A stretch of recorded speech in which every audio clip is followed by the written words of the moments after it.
अस्सलाम वालेकुम। आज मैं आपके लिए 20 रुपए के मैदे से ढेर सारी बाकर खानियों की रेसिपी लेकर आई हूँ। बेकरी से ज़्यादा अच्छी बाकर खानियाँ हम घर में पतीली में बनाकर तैयार करेंगे। बहुत ही इजी रेसिपी के साथ हम ये बाकर खानियाँ बनाएंगे। तो चलिए इसकी रेसिपी को देख लेते हैं। तो बाकर खानी बनाने के लिए सबसे पहले एक कप में थोड़ा सा पानी ले लिया है, एक कप मैदा ले लिया है। अगर नाप के बताऊं तो एक पाव हमने मैदा लिया है और एक अदद अंडा ले लिया है। तो अंडे की जो जर्दी होती है उसको हम इस तरह से निकाल लेते हैं। अंडे की जर्दी को साइड पे रख देते हैं। इसको हम आखिर में इस्तेमाल करेंगे। इसको हम आखिर में ऊपर से ब्रशिंग करेंगे और जो इसकी सफ़ेदी है उसको मैंने इस तरह से थोड़े से पानी में ऐड कर दिया है और इस जर्दी को हम साइड पे रख देते हैं। तो पानी भी आप देख सकते हैं मैंने 1/4 कप लिया है। इसके अंदर हम ऐड कर देते हैं 2 टीस्पून पिसी हुई चीनी और हाफ टी स्पून मैं इसके अंदर ऐड कर देती हूँ नमक और 2 टेबल स्पून हम इसके अंदर ऐड कर देते हैं कुकिंग ऑयल। तो ये तीनों चीज़ें ऐड करके इसको अच्छी तरह से मिक्स कर लेते हैं ताकि नमक, चीनी, अंडा पानी के अंदर अच्छी तरह से डिज़ोल्व हो जाए। तो अच्छी तरह से हमने देखिए इसको इस तरह से मिक्स कर लिया है। तो इसको भी हम साइड पे रख देते हैं। तो अब मैंने यहाँ पर एक बड़ा सा बर्तन ले लिया है ताकि आटा गूंदने में आसानी हो। तो एक मैंने स्टेनर ले लिया है, उससे मैं एक पाव मैदा इस तरह से छान कर इसके अंदर ऐड कर लेती हूँ। तो मैदे को आप छान कर ही ऐड कीजिएगा क्योंकि इसमें काफ़ी गुठलियाँ और कचरा वगैरह होता है। तो ये जो हमने अंडे वाला मिक्सचर बना के रखा था, थोड़ा थोड़ा करके अंडे वाला मिक्सचर मैं इस तरह से इस मैदे के अंदर ऐड करती जाऊँगी और इसका एक आटा गूंद लेती हूँ। तो हमने जो आटा गूंदना है वो सॉफ्ट सा गूंद कर तैयार करना है। तो बाकी का बचा हुआ अंडे का मिक्सचर भी मैंने इसके अंदर ऐड कर दिया है और इस आटे को हम अच्छी तरह से इस तरह से मिक्स कर लेते हैं और इसका एक डो बनाकर तैयार कर लेते हैं। तो देखिए बिल्कुल परफेक्ट मेजरमेंट के साथ बना रही हूँ। ना ही तो इसमें आपने ज़्यादा पानी ऐड करना है और ना ही तो कम। एक कप मैदे के अंदर 1/4 पानी का कप हमने इसके अंदर इस तरह से ऐड किया था, लेकिन अगर आपको थोड़े से और पानी की ज़रूरत हो तो आप इसके अंदर ऐड कर सकते हैं। तो देखिए हथेली से दबा दबा के मैंने इस तरह से इसका एक डो बनाकर तैयार कर लिया है। तो इस डो को ढककर हम 15 मिनट के लिए छोड़ देते हैं ताकि ये थोड़ा सा सेट हो जाए। तो 15 मिनट बाद हम इसको एक बार और इस तरह से हथेली से नीट कर लेते हैं ताकि ये बिल्कुल सॉफ्ट सा डो बन जाए। तो आप देख सकते हैं हमने जो डो बनाकर तैयार किया है कितना ज़्यादा सॉफ्ट बन के तैयार हुआ है। तो बस इसी तरह का आपने डो बनाना है। डो को हार्ड नहीं करना है वरना आपकी जो बाकर खानी है वो क्रिस्पी भी नहीं बनेंगी और बहुत ज़्यादा हार्ड हो जाएंगी। तो इसको मैंने इस तरह से रोलिंग मैट के ऊपर रख लिया है। रोलिंग मैट के ऊपर रख कर भी मैं इस तरह से हथेली से इसको 1 से 2 मिनट और नीट कर लेती हूँ। अब हमने इसके ऊपर थोड़ा सा मैदा स्प्रिंकल कर दिया है और मैं इसकी एक मोटी सी रोटी बेल लेती हूँ। तो आपने रोटी को बिल्कुल भी पतला नहीं बेलना है, बस इस तरह से छोटी सी और मोटी सी रोटी बेल कर तैयार करनी है। अब देखिए मैंने यहाँ पर ले लिया है यूनी पफ, जो मैंने अभी 1 हफ्ते पहले इसकी रेसिपी शेयर की थी। नीम गर्म घी के अंदर मैंने बर्फ़ ऐड करके 6 घंटे के लिए बर्फ़ को छोड़ दिया था। तो हमारा यहाँ पर इस तरह से यूनी पफ बन के तैयार हो गया था। बेकरी वाले इस यूनी पफ से ही बाकर खानी बनाते हैं तो बिल्कुल परफेक्ट बाकर खानी बनती है। अगर आपके पास घर में ये यूनी पफ ना हो तो आप बाज़ार से भी, बेकरी से भी इस यूनी पफ को ख़रीद सकते हैं, या अगर आपके पास मार्जरीन हो तो उससे भी आप इस रेसिपी को बना के तैयार कर सकते हैं। तो इस तरह से देखिए यूनी पफ को मैंने इस तरह से रोटी के अंदर फोल्ड कर दिया है।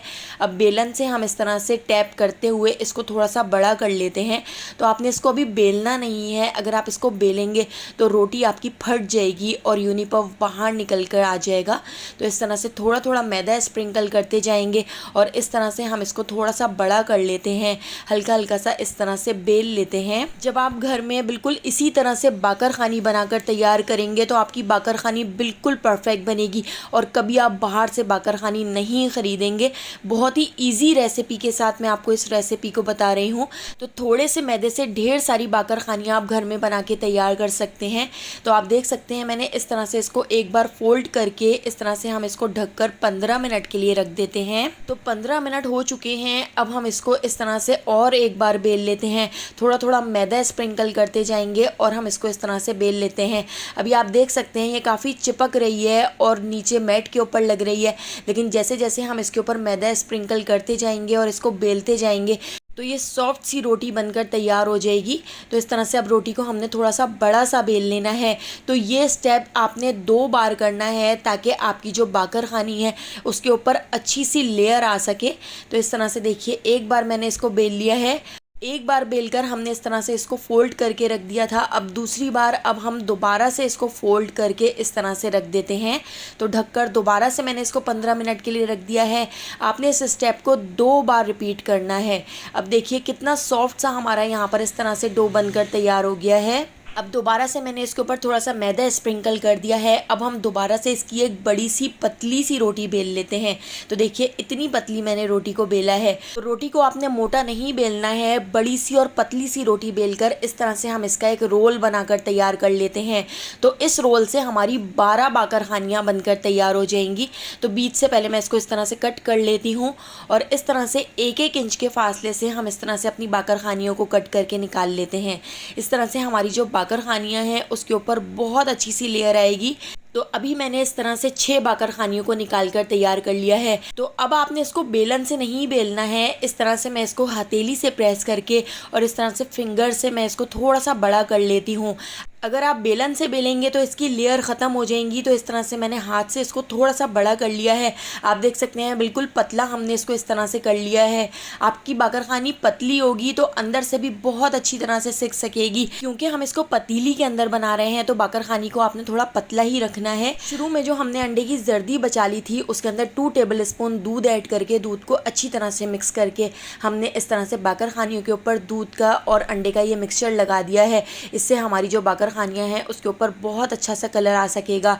प्लेट में थोड़ी सी चीनी ले ली है तो चीनी भी हम इस तरह से इसके ऊपर लगा लेते हैं। इससे भी हमारी जो बाकरखानी है बिल्कुल बेकरी जैसी बाकरखानी बन के तैयार होगी।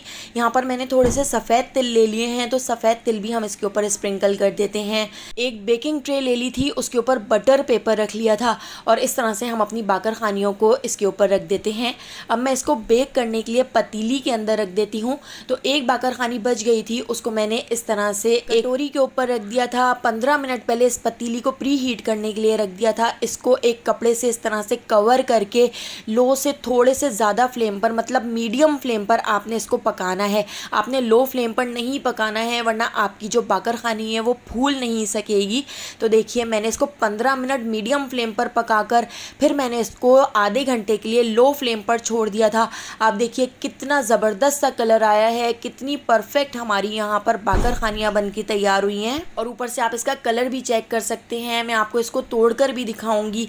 देखिए कितनी अच्छी बाकरखानियाँ बनी हैं। अगर रेसिपी पसंद आई हो तो लाइक, शेयर और सब्सक्राइब करना बिल्कुल भी मत भूलिएगा और बेल आइकॉन के नोटिफिकेशन को ज़रूर ऑन कीजिएगा क्योंकि डेली मैं आपके लिए बहुत ही मज़ेदार सी रेसिपीज़ लेकर आती हूँ।